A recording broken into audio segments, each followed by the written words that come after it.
Okay, let's look at solving the second worked example from your textbook. And I'm just doing these just so we can work through them together. I know that staring at them, right, it doesn't really make much sense until you start to work through it. So yeah, of course, let's work through this. So the equation that they want us to cover is that magnesium is reacting with 1 mole of oxygen, 1 mole of oxygen atoms to form magnesium oxide. In this example, we're going to see, oxygen, its electron affinity is a little bit different. And same thing with the ionization energy of magnesium. So magnesium solid, oxygen gas to form magnesium oxide.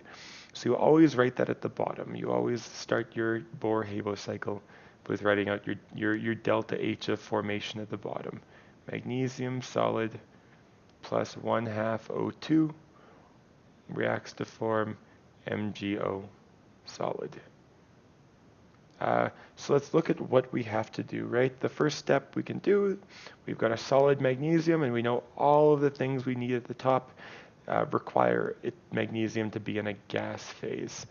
So magnesium, let's go through the first one we could do. So let's say the delta H of atomization of magnesium. And that value is 148 kilojoules per mole. 148. So let's write what we got now then. Magnesium in the gas phase plus 1/2 O2. Then let's say what our second step is. Let's break this oxygen up into its atoms too. So we can break it up, and let's say magnesium is in its gas phase, so it's staying the exact same. Plus, and we're going to say plus oxygen, and this is our delta H of atomization of a gas. And for this oxygen, it's going to be 249 kilojoules per mole. So now we're stuck with magnesium gas and oxygen reacting together. But you know magnesium oxide, right? MgO, it's ionic, and we've got Mg2 plus and O2 minus. So we need to take those into account here, right? We need to take those that we need to turn magnesium into magnesium plus, and then we need to turn it into magnesium 2 plus. And oxygen, we know that we need oxygen. We need to add an electron to form O minus, and then we need to add another electron to form O2 minus. So that's, this is what we need to go through in our second step. So let's do magnesium first. So magnesium, we need to knock an electron off, which is an endothermic process. So we called that, remember, ionization energy, magnesium, delta H, magnesium, IE, ionization energy. And the first ionization energy of magnesium is 738 kilojoules per mole. And what we're stuck with up here is magnesium plus electron plus oxygen atoms. And then our last one, we need to ionize it again. So magnesium, delta H of magnesium, ionization energy number 2. And that value for number 2 is 1451 kilojoules per mole. And now we've got Mg2 plus 2E negative plus O. So those are our endothermic processes that we've undergone. So then now this is the top of our chart. This is what we have. So let's start to work through our exothermic processes. So oxygen wants these electrons, right? It wants both of them, so we need to do it in a stepwise fashion. So we say delta H of oxygen, electron affinity 1, and that value is negative 141. And what we're stuck with is Mg 2 plus an electron still, plus oxygen minus. And then we need to jam this electron back onto this oxygen again. So we've got Mg2 plus O2 minus. And remember, everything's in the gas phase at this point. We've atomized everything over here, so I should have continued that through. I just, it's a little bit too late to go back and fix it all right now. So we've got magnesium 2 plus, O2 minus, and we need this next value, delta H of oxygen, electron affinity 2. And this value is positive. So positive 798. And it's positive, right? We've got O minus, which already has a negative charge. And what we're doing is we're trying to jam an extra electron onto there. So basically, we've got charge repulsion. Charge repulsion.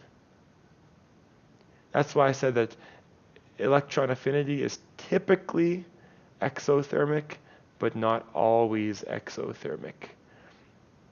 And then we're stuck with this, right? We got magnesium 2 plus in the gas phase, oxygen 2 minus in the gas phase, and remember we learned that what this is called when a solid ionic compound goes to a gaseous ionic compound, or a gaseous, broken up into its constituent ions compound, is called our lattice enthalpy. So delta H of lattice.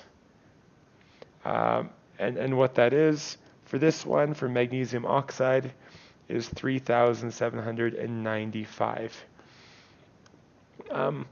So you might be asking yourself, I know I asked myself this when I was learning it. Why are we doing this, right? Why are we doing this? So let's say delta H of formation. So for this question, we're trying to calculate the delta H of formation. So what you're trying to do basically is you're trying to do your energy gain versus your energy drop in order to figure out if your delta H is positive or negative, to figure out if the reaction is endothermic or exothermic. Because like I said, right, sometimes this final product cannot be formed directly. But we still want to calculate, is the overall reaction going to be endothermic or exothermic? So what we do is we work through the Bohr-Haber cycle in order to solve whether the overall reaction enthalpy is going to be negative or positive. So that's why we're doing all of these arrows here. So let's work through the calculations. So you add all of this together, and then we'll end up at this final product. So you want to add up the arrows going up, add up arrows going down, and then we end at magnesium oxide. So our delta H of formation is equal to 148 plus 249 plus 738 plus 1,451, and you add the values going down. So you add, this first one is negative 141, negative 141. You add the arrow going down, which is 100 or plus 798. And then the tricky part is that, right, this one is in the wrong direction. We're going up here, but we don't want to go up here. We want to see what is the energy difference between the arrows going up on the left and the arrows going down on the right. So in this case, this arrow is going up, so we need to change this value the opposite way. We need to change that arrow going down, because lattice enthalpy is always given as a positive value. It's always given as a positive value. But here we want to see how much energy are we going to, this is our bonds forming. We are releasing energy, and we want to know how much energy is this reaction releasing. So the lattice enthalpy plus, and then we do negative 307 or 3,798. and that'll be our delta HF.